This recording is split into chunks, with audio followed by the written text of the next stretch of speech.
Eddie, but that's okay. That's what kids do. Um, yeah, the last 3 weeks have been very instructive for me. If you like to play in the snow, it's been an interesting roller coaster ride this winter. And the thing that got me through this last quarter was just thinking about being in Lake Tahoe skiing for my 3 week break and with my son. But it just came to show me that the power of release because I'm not in control and it provided me an opportunity to enjoy my son and play with him in a different way, and it was fun. And we actually didn't even get out on the mountain; it was too busy. So I'm looking forward to more adventures with him as the snow keeps coming. So thank you for the snow. Thank you to Peggy for playing some music today. I appreciate your gift, and she's going to play a little more here in a little bit. And we had our 12th night celebration last night. I heard it was a rager. I heard it was a success. I was going to come, but I didn't have enough energy to get here. I couldn't keep up with you guys. Well, that's okay. Um, I feel like Lake Tahoe is very good at teaching us. I don't recovering people pleasers. I'm getting better at saying no and honoring my own needs. And Lake Tahoe does that very well. It teaches us that very well because we deal with the weather up here.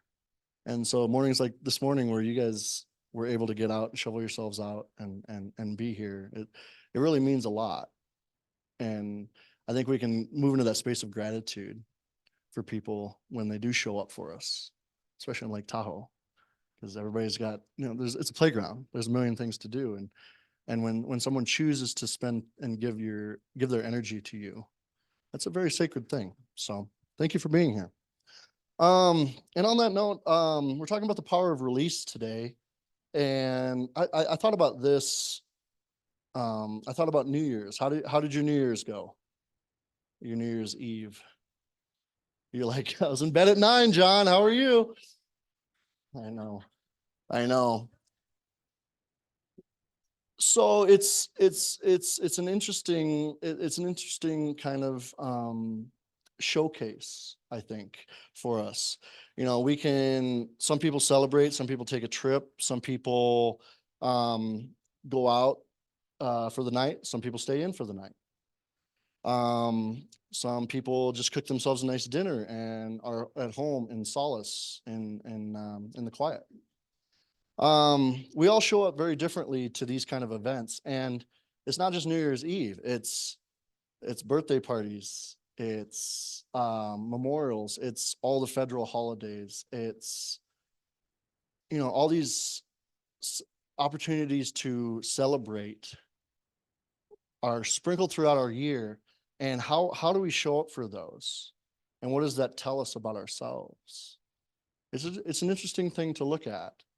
Some of us are very good, like planners and social butterflies and extroverted and have great get-togethers, and we have plans and you send out invitations and you have your house all set up and it's beautiful.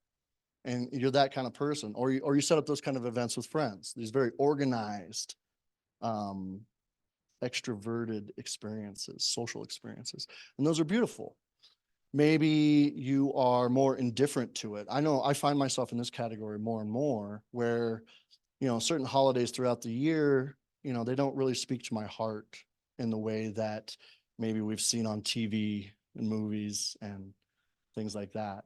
So, and of course that's all ego saying, I should be lighting off fireworks. It's the 4th of July. I don't want to light off fireworks. I'm not in the mood, most of the time. And a lot of us go inside in those moments. And I'm coming up on a birthday. I'm going to be 93 on the 10th. And it's not the age, it's the mileage. But yeah, I think about how I want to spend my birthday. And for me, it's usually a day out skiing and get together with like friends, just eating some good food somewhere. I'm easy. I like good company and good food. But what about do any any holidays or birthdays or milestones or events, bring you into that space of like sadness or anxiety or despair. Yeah, maybe they do. That's okay. All I'm asking us to do here is these opportunities. If we can look back at the past year, you can maybe write it down. Say, okay, last year on New Year's, I didn't do anything. I went to bed at candlelight because the power was out. Maybe you write down your birthday. What did I do on my birthday? And then what would I like to see this year? It's just an opportunity to kind of say, look at those patterns and say, wow, I really am not a planner and a schemer. I never plan any of these things out. And maybe that's something you want to move forward in. So you can take those baby steps in moving forward in those situations and recognize those patterns within yourself. That's all I'm saying. That's a good thing to do from time to time. So how many of you really enjoy the process of releasing, letting things go, whether it be materially or emotionally? I think we all enjoy doing it emotionally, maybe not materially. Doug, I've worked with you on this. It's all good. Doug is a collector of guitars, and that's really nice. How many of you are collectors? How many of you are more of a collector than a releaser? Okay. We do this materially, we do this emotionally, and it's okay. As long as it's serving us. And it's okay to look at those things and say, is this serving me? We are very magnetic spiritually. We have these thoughts going in our minds all the time. If you've done anything with the law of attraction, you know that what you think about comes to you in divine timing, some way, shape, or form. So it's very easy when you got the monkey mind going all the time to be a magnet and take on a lot of stuff. Some of us take on stuff emotionally, a lot of emotions. Some of us take on relationship stuff with a lot of people. We're very good at connecting with people, and that's okay, but that can be burdensome sometimes if we don't, do our inner work and do our stillness work. That's where the release comes through. We're a conduit of energy. We amass a lot. We can get very heavy. Life can feel very heavy. How many of you have felt heavy in the last year? Yeah, I know. I'm working on it. It's winter. No, I'm joking. I'm not talking about that kind of heavy. But yeah, life can get heavy sometimes. And I was in a space right after New Year's. I was watching some movie and I started to cry. And it wasn't because the movie was necessarily sad, but it just brought me into that space of release. I needed to release some stuff. And it was time. And I honored that. So that's a good thing to do. Sometimes you got to put yourself in those situations and do some crying. I did it kind of subconsciously. So how many of you make resolutions around the New Year's? Mike's gonna wear more plaid this year. I see. Okay, all right. No, maybe it's something you do, maybe it's something you don't do. It seems like a lot of people take the opportunity. It's kind of a fresh start. It's like, okay, I'm gonna not do this, this, and this. I'm gonna do this and this and this. And they set up goals and they set up things that they want to do. What's the number one thing they focus on? Weight, which is part of your physical body. Physical body. All right. I just had a itch. Physical body. And that's all well and good. And that's what was kind of disappointing about the last, 3 weeks for me is I look forward to ski season because it keeps me in shape, keeps me moving. I wasn't able to get out there and move as much. I mean, I could have done other things, but I wanted to ski. So Yeah, they focus on the physical body, and that's all well and good. And it's good to look at that and say, hey, I need to stop drinking soda. I need to cut these things out, and I'm going to eat more salads, and set those goals. Whatever. But there's three other bodies that we could be working on. And I call these the see me bodies, CME. And it's your causal body, it's your mental body, and it's your emotional body. How many of you have heard of those before? Yeah. Oh, yeah. Oh, the prayer chaplain. Good for you. Nice job, Juliet. You can't answer any more questions today. All right. So, your emotional body is the the least subtle. When you walk into the room, it's very unique to you. Your emotional body is very recognizable. How many of you wear your emotions on your sleeve, so to say? Yeah, I do too. You guys that have known me for a long time, like, oh, John's doing good or John's not doing good.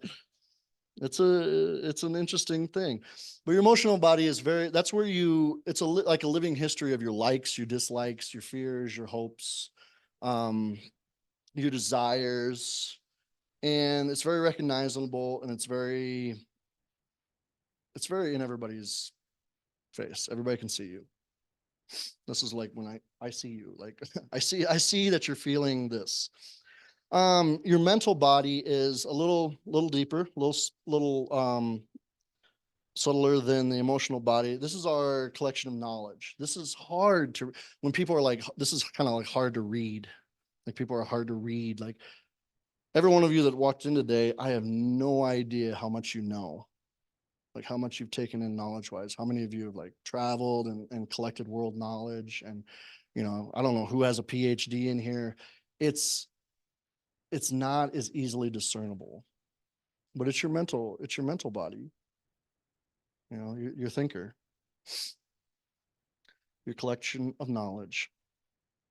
And then, and right now I'm feeding my mental body a lot in school. It's crazy. Um, and then the last is your causal body. And this is the subtlest. This is the deepest. This is maybe you're aware of it, maybe you're not. Your deep beliefs and your reasons for living. You're wrapping your head around this whole existence thing. This is your consciousness coming incarnate and living this life. And so, which one do you think?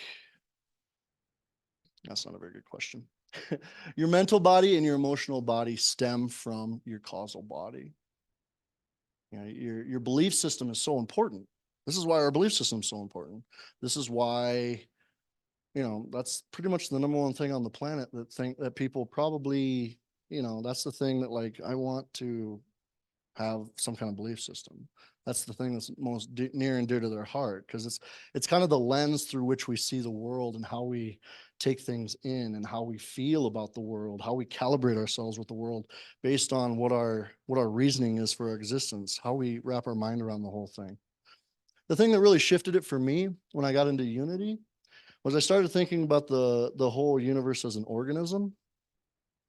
And like, I'm not a very scientific person, but for some reason it made sense. It's like, you're a cell and I'm a cell, and I don't want to be a cancer cell and kill you. Like, what's the point? We're all part of the same big organism. It doesn't make sense.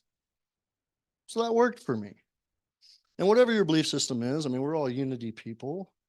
If it works for you and it makes you the best person you can be, good for you. Good for you. So our belief systems are very important. And during our sleep, this is when all the repair happens. Our physical bodies repair. Our emotional body is able to dream and carry out fantasies and desires and emotions that maybe we didn't process during the day. So if you've been having very vivid dreams, that might be something to look at. What am I not allowing myself to feel when I'm awake? Your mental body saturates in the knowledge, and your causal body returns to the world of light. You could think of this as heaven, the world of light. And that's where the solutions and the insights come. How many of you have had a issue and you're just like, I'm going to sleep on it? And the next day, maybe you wake up and maybe you at least feel better about it, about not knowing. or maybe the insight comes through. It's a good thing to do. So don't neglect sleep. It's very important. I had the opportunity at school to be part of clubs. A lot of the clubs start at like 6 a.m. Well, classes start at 7:30. We go till 5. It's a long day. So if I'm doing getting up at 5 a.m. and doing a club at 6 a.m. to 7 each day, or maybe 2 days a week, it started to wear on me. I started falling asleep in class. It was not serving me. I chose to let go of the club and focus on sleep, get that extra hour of sleep. That's a hard thing to do when you're excited about life. You want to take part in all the things, but sleep is very important. Um, and the subtlest of all the work, which we all know, we all do this every Sunday, is we get still, we get quiet, we allow the monkey mind to stop, we allow our causal body to realign, we allow our emotional body to let go of what we're feeling and just be. We allow our mental body to just flatline and just, we don't have to think about it. Or we could be concentrating on something. We could be using that mental body to concentrate on one thing. That's good meditation as well. So I thought of this when I was sitting over there. Somebody brought up something. I thought about God being a dog, God, dog, D-O-G, G-O-D. And I like to think of, how many of dog owners do we have, or maybe former dog owners? I've owned dogs. Yeah, okay. So dogs are great, but I was thinking about about release. You have all this stuff, and maybe you're feeling heavy. Well, God's right there as that dog. And he's just like, let's go, throw the ball or whatever. I'll take it all, and God will. God will take it all. You can release everything. Give it up. Give it up what's not serving you, or give up what's causing you anxiety, and just let it ruminate in the ethers and come back to you in a different way. It's okay to not have all the answers, and it's okay to not solve all the problems in your time. Divine timing works very different. That's what's so hard about life, is we have the idea that we want something now, and God knows that we need it then. So it's interesting to think about that kind of stuff too. So are you all interested in doing a release meditation with me? It's going to be 3 parts. We're going to release unsupportive thoughts. We're going to release heavy emotions, and we're going to release desires and manifestations.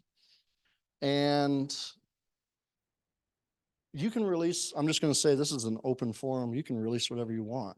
A lot of times when I go into things like this, I don't really know. Sometimes the thing doesn't come, like, okay, unsupportive thought, what's not serving me, and it doesn't come. Just give it up. Release in that moment and just say, I just release whatever is not serving me. Maybe that plays in your head, and that's okay. So we're going to do that. Peggy's agreed to play some violin in the background behind. It's going to be great. Let's just settle in and get comfortable. Close your eyes. And this is your time to play today. All right. Playing with that, the causal body there.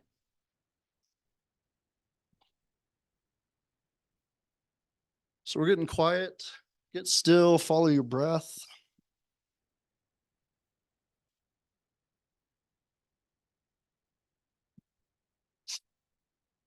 And we're just breathing today. Settle into that breath.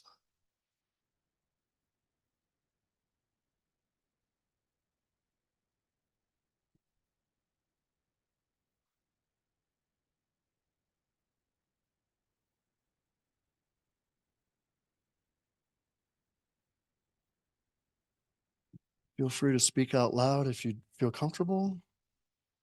Feel free to speak within if you feel comfortable. There is power in releasing verbally, so I encourage you to do that, even if it's a whisper. This is your time.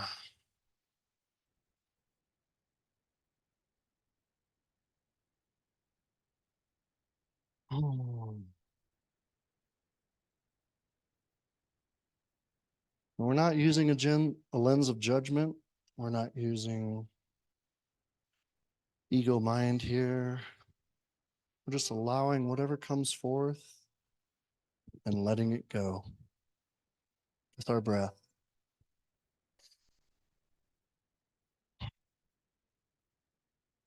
Our first focus is unsupportive thoughts. Statements that begin, I can't, I'm not, if I were, self-talk, story. Just let that unsupportive thought come to you and trust it when it comes.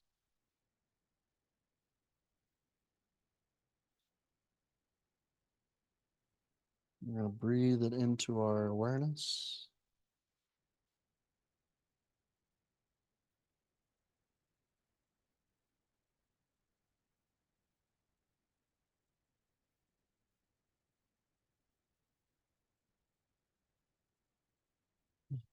And allow it to come to our focus. When we see it there, this unsupportive thought. Thank you, unsupportive thought, for being there for me.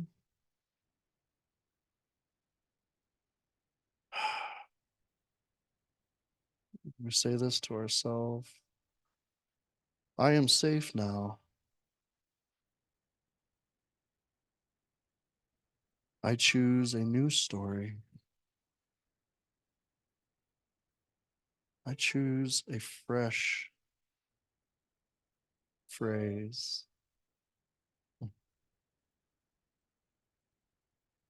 Thank you for your time, but I let you go. And let that go with a big exhale.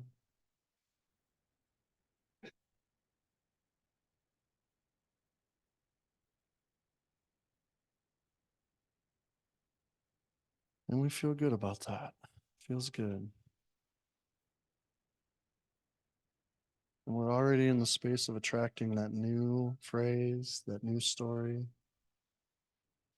that new truth statement that will come to us in those times of need.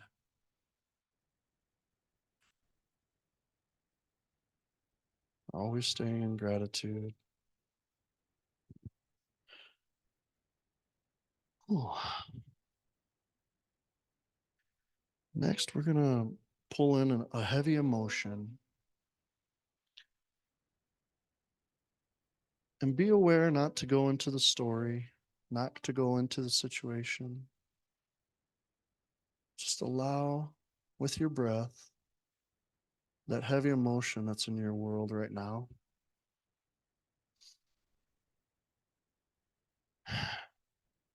Maybe we don't know what it is. We just allow it to come. We trust.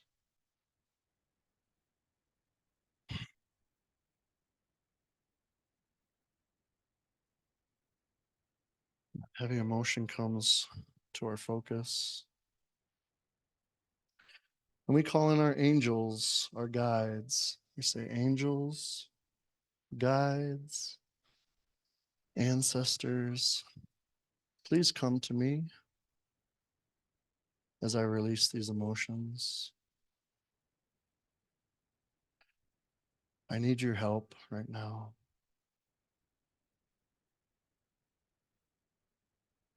And just see your guides, see your angels just floating with you. And they're plucking these emotions out of the top of your space. And they're just plucking them and they're flinging them up into the stars and they become new stars. Just releasing all these emotions.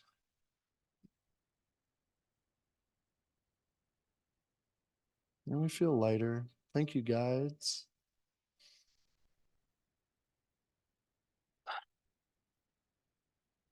Thank you, emotions.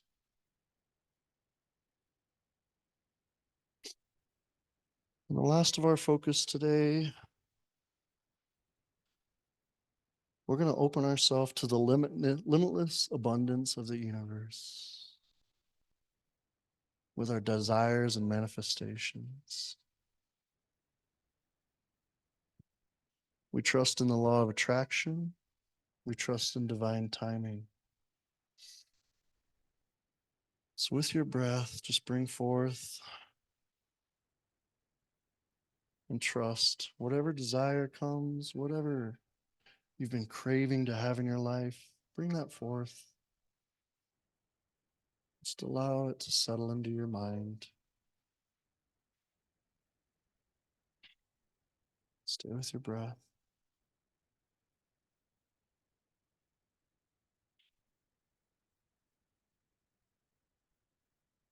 And today, we can say this to ourselves. Today, I release the excess pressure of doing it alone. I give my goals, I give my dreams to God and know that they are fulfilled. And call forth the feeling that you wish to feel with your desires, with your goal. Maybe it's self-worth. Maybe it's abundance. Maybe it's security. Maybe it's inner peace. And feel that now. Feel that feeling. Let's take 5 breaths to just feel that feeling.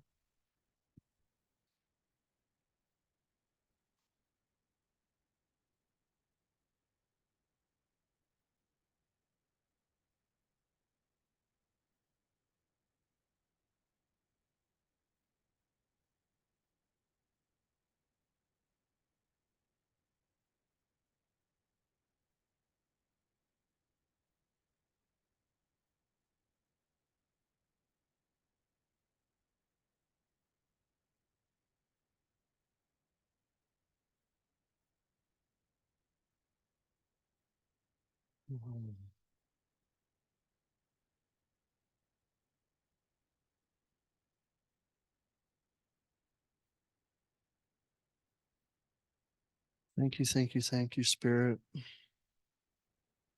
Thank you, angels. Thank you, guides. Thank you, God, for being here to catch these thoughts, to catch these emotions, and to nurture my desires and my manifestations so they will come to me in time.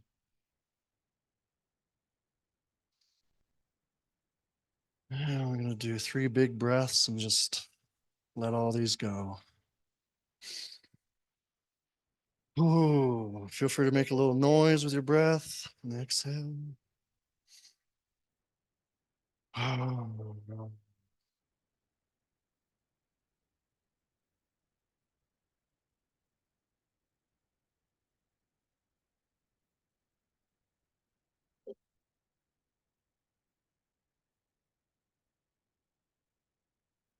Thank you, thank you, thank you.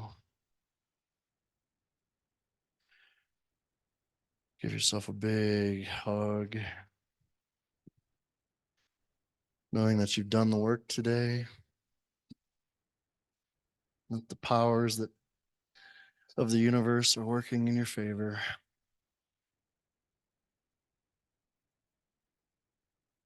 And tonight, as you sleep, you'll keep releasing.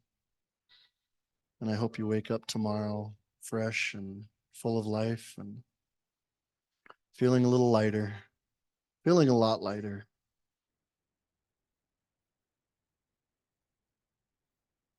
Thank you, Peggy. That was beautiful.